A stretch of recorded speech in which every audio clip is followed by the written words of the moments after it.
മക്കളെ, നമ്മുടെ Hughes and views എന്നുള്ള ഈ ഒരു യൂണിറ്റിന്റെ മൂന്നാമത്തെ ചാപ്റ്ററിലേക്കാണ് നമ്മൾ കടക്കാൻ പോകുന്നത്. ആ മൂന്നാമത്തെ ചാപ്റ്റർ ഒരു പോയമാണ്. ആ പോയത്തിന്റെ പേര് താജ്മഹൽ എന്നാണ്, അല്ലെ?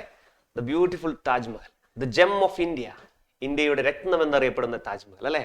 എത്രയോ വർഷങ്ങളായിട്ട് ലോകത്തിലെ ഏറ്റവും 7 ലോകാത്ഭുതങ്ങളിൽ ഒന്നായി നിലനിൽക്കുന്ന താജ്മഹലാണ്. അത് ഇന്ത്യയുടേതാണെന്നുള്ളത് നമുക്ക് ഭയങ്കര അഭിമാനിക്കാവുന്ന കാര്യമാണ്, അല്ലെ? അപ്പൊ ആ താജ്മഹലിനെ പറ്റി നമ്മുടെ സ്വാതന്ത്ര്യ സമര കാലത്തെ നമ്മുടെ ഏറ്റവും വലിയ മഹാനായ ഇന്ത്യ കണ്ട ഏറ്റവും മഹാനായ കവി എന്ന് പറയാവുന്ന നമ്മുടെ രവീന്ദ്രനാഥ ടാഗോർ എഴുതിയ പോയമാണ് താജ്മഹൽ, കേട്ടോ. The poem Taj Mahal by Rabindranath Tagore reflects on the theme of the transient nature of human achievements and the eternal quality of true love. അപ്പോ മനുഷ്യൻ നേടിയെടുക്കുന്ന ഈ സത്വഹകൾ, സമ്പത്തുകൾ എന്നുള്ള കാര്യങ്ങളില്ലേ, ഇതിന്റെയൊക്കെ നശ്വരത, ട്രാൻസിയന്റ് എന്ന് പറഞ്ഞാൽ നശ്വരത, നശിച്ചു പോകുന്ന സ്വഭാവം, അല്ലെ? അത് ഈ ഒരു കവിതയിലൂടെ കാണിച്ചു തരുന്നു. അതേപോലെ തന്നെ എന്നെന്നും നിലനിൽക്കുന്ന സ്നേഹം, എറ്റേണൽ ആയിട്ടുള്ള സ്നേഹവും ഈ കവിതയിലൂടെ നമുക്ക് കാണിച്ചു തരുന്നു. It contrast the grand permanent beauty of the Taj Mahal. അപ്പോ ആ മഹനീയമായ എന്നെന്നും നിലനിൽക്കുന്ന ആ സൗന്ദര്യം, താജ്മഹലിന്റെ ആ സൗന്ദര്യവും നമുക്ക് കാണിച്ചു തരുന്നു. A monument built as a symbol of love with the enduring spiritual essence of love that transcends physical forms and material grandeur. അപ്പോ ആ സ്നേഹത്തിന്റെ മൂർത്തിഭാവമായി നിൽക്കുന്ന ആ താജ്മഹൽ, അല്ലെ? നമ്മളുടെ ഈ നശ്വരമായി പോകുന്നതെല്ലാം വെറുതെയാണെന്ന് കാണിച്ചുകൊണ്ട് നമ്മൾ സ്നേഹത്തിന് വേണ്ടി അദ്ദേഹം പണിതു വെച്ച ആ താജ്മഹൽ ആരാണ് പണിതു വെച്ചത്? ഷാജഹാനാണ് പണിതു വെച്ചത്, കേട്ടോ. Tagore emphasizes that while the Taj Mahal may fade with time, the love it represents remains timeless. ചിലപ്പോൾ താജ്മഹൽ വർഷങ്ങൾ എടുത്തുകൊണ്ട് ചിലപ്പോൾ ഫേഡായി പോകാം.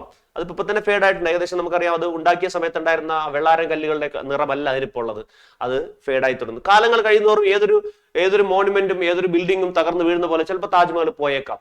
പക്ഷെ അത് ഉണ്ടാക്കി വെച്ച ആ സ്നേഹത്തിന്റെ പ്രതീകം അതെന്നും നിലനിൽക്കുകയും ചെയ്യും. അതാണ് ഈ കവിതയിലൂടെ നമുക്ക് ടാഗോർ പറഞ്ഞു തരുന്നത്. ഈ കവിതയുടെ പ്രത്യേകത എന്ന് പറയുന്നത്, ടാഗോർ അന്നത്തെ, അതായത് 600 വർഷങ്ങൾ മുമ്പ് ജീവിച്ചിരുന്ന ഷാജഹാൻ എന്ന് പറയുന്ന ചക്രവർത്തിയോട് സംസാരിക്കുന്നതായിട്ടാണ് ഈ കവിത എഴുതിയിരിക്കുന്നത്, അല്ലെ? നമുക്കറിയാം, നശ്വരമാണ്, എല്ലാം നശ്വരമാണ്, പക്ഷേ താജ്മഹൽ എന്നും ആ സ്നേഹവും എന്നും നിലനിൽക്കുന്നു എന്നൊക്കെ അദ്ദേഹം ആ കവിതയിലൂടെ പറയുന്നുണ്ട്. നമുക്ക് ഈ കവിതയിൽ നിന്ന് വന്നിട്ടുള്ള ചോദ്യങ്ങൾ എന്താണെന്ന് നോക്കാം. ഒരു തവണയാണ് മക്കളെ ഈ കവിതയിൽ നിന്ന് ചോദ്യം വന്നിട്ടുള്ളത്, 2022, കേട്ടോ. അപ്പൊ അന്ന് വന്ന ചോദ്യങ്ങളാണ് ഈ കിടക്കുന്നത്. നിങ്ങൾ ഇപ്പോൾ നമ്മുടെ സ്റ്റഡി മെറ്റീരിയൽ ഉള്ളതും നിങ്ങളുടെ ആ ക്വസ്റ്റ്യനിലുള്ളതും, അതായത് ആ പോയത്തിന്റെ കൂടെ ചേർത്തിരിക്കുന്ന ടെക്സ്ച്വൽ ക്വസ്റ്റ്യൻസിലുള്ള ആ ക്വസ്റ്റ്യൻസ് തന്നെയാണോ എന്ന് ശ്രദ്ധിച്ചു നോക്കിയേ. ചിലപ്പോൾ ചില ക്വസ്റ്റ്യൻസ് എല്ലാം പുതിയതാകാം, പഴയതാകാം, ചിലപ്പോൾ ക്വസ്റ്റ്യൻ ടെക്സ്റ്റിലുള്ളതാകാം, കേട്ടോ. അപ്പൊ അങ്ങനെ ടെക്സ്റ്റിലുള്ള അതേ ക്വസ്റ്റ്യൻ തന്നെ വരണമെന്ന് നിർബന്ധം പിടിക്കാൻ പറ്റില്ല, കേട്ടോ. നോക്കൂ, what would float away with the passing of time. ഇത് ആ ടെക്സ്റ്റിലുള്ള ചോദ്യമാണ്, അല്ലെ? എന്താണ് കാലത്തിലൂടെ കുത്തിയൊലിച്ചു പോകുന്നത് എന്ന് ചോദിക്കുന്നതാണ്. അടുത്ത, what was the only dream of Shah Jahan. നിങ്ങൾക്കറിയാം ഷാജഹാന്റെ ഒരേ ഒരു സ്വപ്നം എന്താണെന്നുള്ള കാര്യം, അല്ലെ? അതുപോലെ തന്നെ identify the phrase in the poem that shows the authority of imperial power. അതുപോലെ തന്നെ what according to the poet is similar about imperial power and sunset.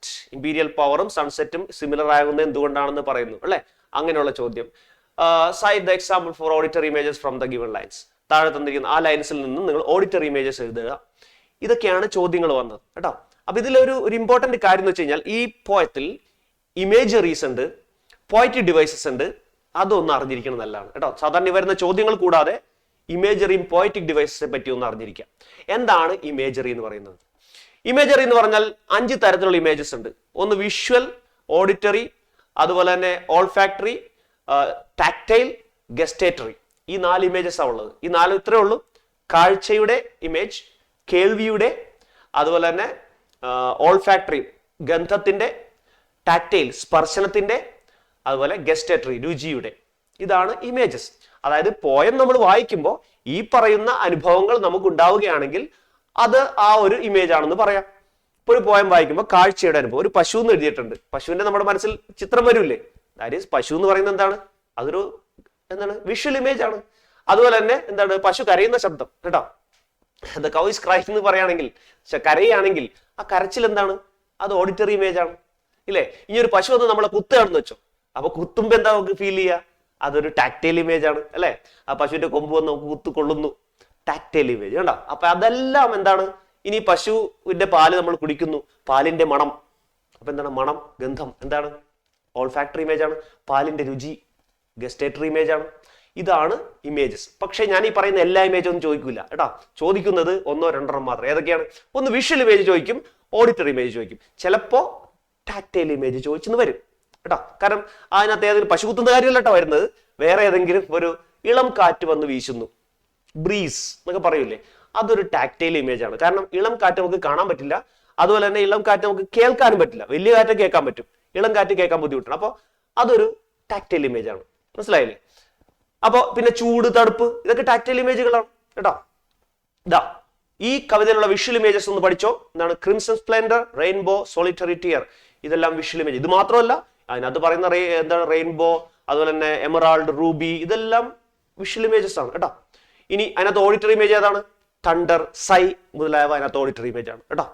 അപ്പൊ തണ്ടർ എന്ന് പറയുന്നതാണ് ഇടിമുഴക്കം, സൈ എന്ന് പറയുന്നതാണ് നിശ്വാസം. നിശ്വാസവും കേൾക്കാൻ പറ്റില്ലേ? ശ്രദ്ധിച്ചാൽ കേൾക്കാൻ പറ്റും അല്ലേ?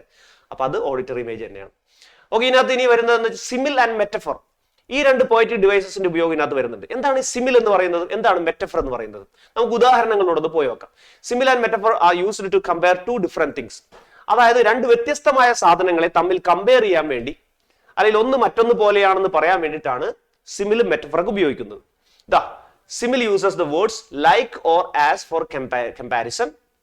ഇൻഡയറക്റ്റ് കമ്പാരിസൺ ആണ്. അതായത് ഞാനിപ്പോ പറയാണ് എന്റെ കയ്യിലിരിക്കുന്ന ഈ ഒരു മാർക്കർ, അതുപോലെ തന്നെ എന്റെ കയ്യിലിരിക്കുന്ന ഈ ഒരു കത്രിക, ഇത് രണ്ടും ഒരുപോലെയാണെന്ന് പറയുന്നത്. Marker is like the scissors എന്ന് ഞാൻ പറയുകയാണെങ്കിൽ ഇത് രണ്ടും തമ്മിൽ ഒരേ സാധനമാണോ? ഡിഫറെന്റ് തിങ്സ് അല്ലേ? പക്ഷെ ഞാൻ പറയാണ് the marker is like the scissor.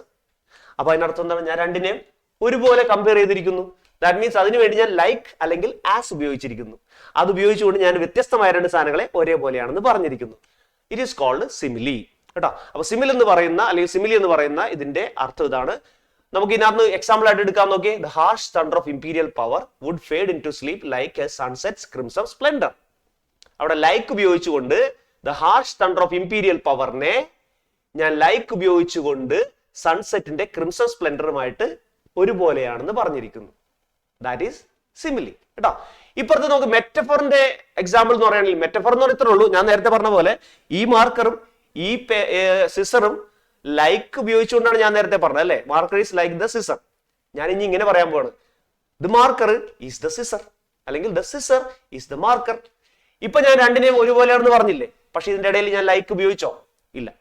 അപ്പൊ ലൈക്ക് ഉപയോഗിക്കാതെ ഒരു സാധനം മറ്റൊന്നാണെന്ന് ഡയറക്റ്റ് ആയിട്ട് പറയുന്നതിനെയാണ് മെറ്റഫർ എന്ന് പറയുന്നത്. Metaphor does not use like or as for comparison. ഇത് ഡയറക്റ്റ് കമ്പാരിസൺ ആണ്.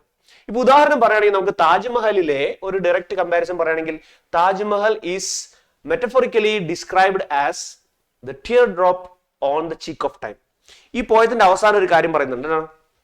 താജ്മഹൽ കാലത്തിന്റെ കവിളിലെ ഒരു കണ്ണുനീർത്തുള്ളി, സോളിറ്ററി ടിയർ ആണെന്ന് ഈ പോയത്തിൽ പറയുന്നുണ്ട്. അപ്പൊ ദാറ്റ് മീൻസ് താജ്മഹലിനെ സോളിറ്ററി ടിയർ ആണെന്ന് പറഞ്ഞിരിക്കുന്നു. ലൈക്കല്ല ഉപയോഗിച്ചല്ല പറഞ്ഞിരിക്കുന്നത്, നേരെ പറഞ്ഞിരിക്കുകയാണ് താജ്മഹൽ ഒരു സോളിറ്ററി ടിയർ ആണ്. അങ്ങനെ പറയുമ്പോൾ നമുക്ക് അത് എന്തായിട്ട് എടുക്കാം? മെറ്റഫർ ആയിട്ട് എടുക്കാം കേട്ടോ. ഇതാണ് കവിതയിലെ കമ്പാരിസന് വേണ്ടി ഉപയോഗിക്കുന്ന ഒരു പോയറ്റിക് ഡിവൈസ്. ഒന്ന് മെറ്റഫറും ഒന്ന് സിമിലിയും. ഓക്കെ, അപ്പൊ ഇതും ആ പോയത്തിൽ ചോദിക്കാൻ സാധ്യതയുള്ള ചോദ്യമാണ്. അങ്ങനെയാണെങ്കിൽ ഞാൻ നിങ്ങൾക്ക് തരുന്നു എ ലെവൽ ക്വസ്റ്റ്യൻ ആയിട്ട് ഞാൻ പറയുന്നത് ഇതൊക്കെയാണ്. ഒന്ന്, what in the poet's view are the things that would float away down the stream of time. നമ്മൾ നേരത്തെ കണ്ടതാണ്. ആ ചോദ്യം തന്നെയാണ് ഒരു പ്രാവശ്യം വന്നിട്ടുള്ളത്. ഇനി രണ്ടാമത്തെ ചോദ്യം ഇതാണ്, what do you think Shah Jahan's heart's pain. ഷാജഹാന്റെ ഹൃദയ നൊമ്പരം എന്തായിരുന്നു നമുക്കറിയാം. എന്താണ്? ഹിസ് ബിലോവ്ഡ് വൈഫ് മുംതാസ്, അല്ലെങ്കിൽ the death of his beloved wife Mumtaz അല്ലെ. ഇനി മൂന്നാമത്തെ ചോദ്യം, why is imperial power compared to the splendour of sunset കേട്ടോ. അടുത്തത്, ഇതിലെ ഇമേജറികൾ നമ്മൾ പഠിച്ച ഇമേജറി ഇല്ലേ, അത് പഠിച്ചു വെക്കണം. അതുപോലെ ഇതിലെ സിമിലി പഠിച്ചു വെക്കണം. മെറ്റഫർ ഇതിനകത്ത് എന്തായാലും ഇല്ല, ചോദിക്കാൻ സാധ്യതയില്ല. സിമിലിയാണ് ഇതിനകത്ത് ഇമ്പോർട്ടന്റ് ആയിട്ടുള്ളത്. ഓക്കെ, അപ്പൊ ഇതാണ് എ ലെവൽ ക്വസ്റ്റ്യൻസ്. ഇനി ബി ലെവൽ ക്വസ്റ്റ്യൻ നോക്കുകയാണെങ്കിൽ, pick out the lines which means emeralds, rubies, pearls are transient. ഇതൊക്കെ ട്രാൻസിയന്റ് ആണെങ്കിൽ നശിച്ചു പോകുന്നതാണെന്ന് പറയുന്ന ആ ലൈൻ ഏതാണെന്നൊക്കെ ചിലപ്പോൾ എടുത്ത് ചോദിച്ചു വരും. All float away down the stream of time, what image do you get from this line. ഇതിൽ നിന്ന് നിങ്ങൾക്ക് എന്ത് ഇമേജ് ആണ് കിട്ടുന്നത്? അപ്പൊ വിഷ്വൽ ഇമേജ് ആണ് കിട്ടുന്നത് എന്നുള്ള കാര്യം ഒന്ന് പറഞ്ഞാൽ മതി. ഇതാണ് ഇതിനകത്തെ ബി ലെവൽ ക്വസ്റ്റ്യൻ എന്ന് പറയുന്നത് കേട്ടോ മക്കളെ. അപ്പോ എ ലെവൽ ക്വസ്റ്റ്യനും ബി ലെവൽ ക്വസ്റ്റ്യൻ മാത്രമേ ഞാനത് ഉൾപ്പെടുത്തിയിട്ടുള്ളൂ. സി ലെവൽ ക്വസ്റ്റ്യൻ ആയിട്ട് പറയാനൊന്നുമില്ല കേട്ടോ. അപ്പോൾ ഇത് ഈ രീതിയിൽ ഒന്ന് അതിന് ഇമ്പോർട്ടൻസ് കൊടുത്ത് പഠിക്കുക. ഈ പോയിന്റ് നിങ്ങൾക്ക് നന്നായിട്ട് മാർക്ക് സ്കോർ ചെയ്യാൻ പറ്റും.